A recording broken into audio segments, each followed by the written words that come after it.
That's nice. The problem is, 2 doesn't seem to do it. So we had 4,500, we had 16, we had 2. Can I get a 5? 5-factor model of personality.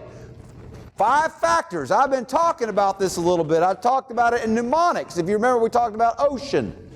The big 5: openness, conscientiousness, extraversion, agreeableness, and neuroticism. Those are ones I said before, but the mnemonic spells ocean. My son once pointed out to me it also spells canoe.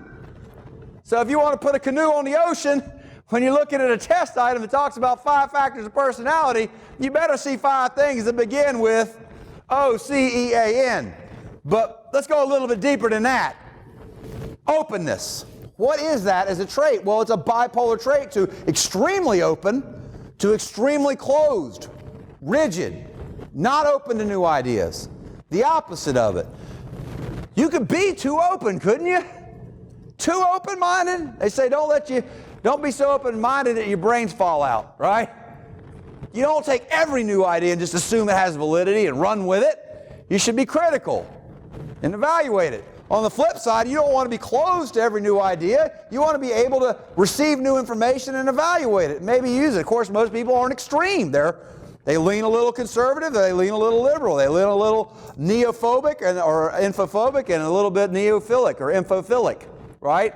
Open to these kinds of new ideas or kind of closed to new ideas based on their predispositions. Well, these predispositions are traits. They're not good or bad. They're just different ways humans could be. Look at conscientiousness. Well, that's rule-bound, really. Being able to be organized, disciplined, dependable.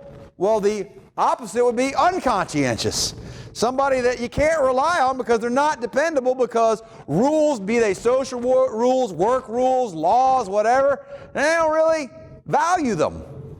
Now, very few people are extremely unconscientious, and very few people are extremely conscientious. Extreme conscientiousness could also be a problem. You could be so rule-bound that you can't make exceptions when they need to be made, right? That you have no flexibility because you're so rigid about following the predetermined order that you can't see any other opportunities for change or flexibility.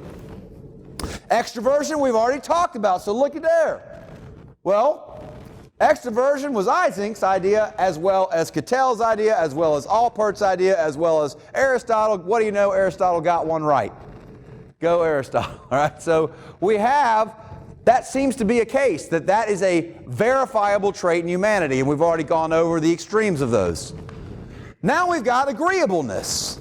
That has to do with your ability to get along with other people. You could be disagreeable. Y'all probably know somebody who's disagreeable in your life, right? Everything is negative. Everything is a controversy. Everything is an argument. Everything is disagreeableness with them. But you probably don't know that many people like that, because it's unusual to be extreme on any dimension.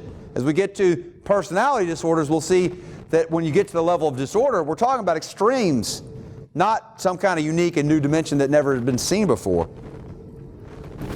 But the flip side of that is agreeableness, meaning you'll go along with anything anybody says at any time to get along. The person who's so conflict avoidant that they are now put upon in ways that makes them very uncomfortable, but they can never tell anybody because they wouldn't want to be disagreeable. Know anybody like that? They will not cause a controversy no matter what.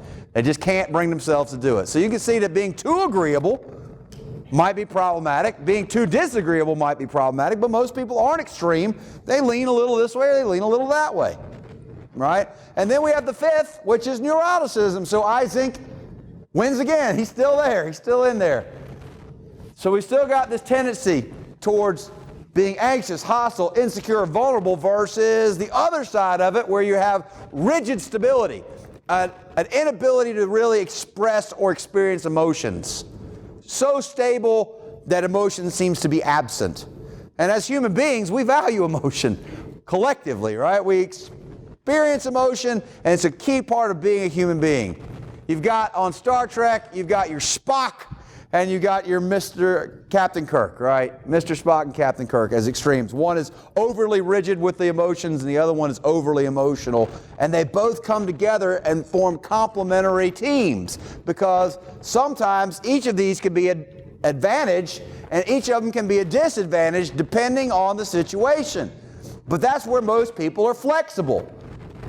Personality disorders are inflexible. They're maladaptive. They're extreme, and they don't adapt well to situations. Most people can adapt their personality to the situations.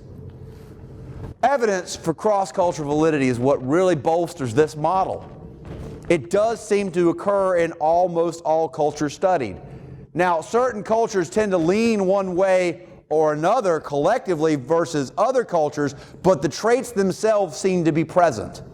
So in that sense, it doesn't settle the argument as to what is personality.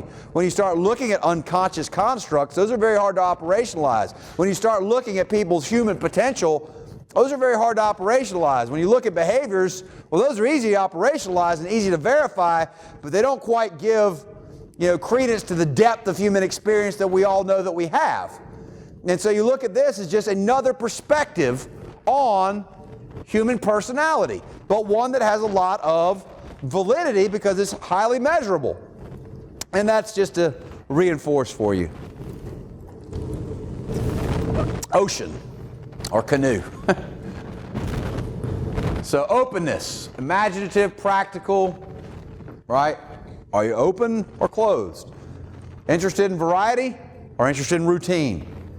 Independent or conforming? Conscientiousness, highly organized or disorganized? Really careful or really careless? Really disciplined, really impulsive? Extraversion, and that's where you would have found psychoticism of Eysenck being subsumed, right? But it's broader than just impulsiveness. Extraversion, sociable, retiring, we know this one. Agreeableness, soft-hearted, ruthless. Trusting, suspicious. Helpful, uncooperative. And then out here on emotional stability, really calm, really anxious. Really secure, really insecure. Self-satisfied or self-pitying, where extremes are the problem and the middle is the norm.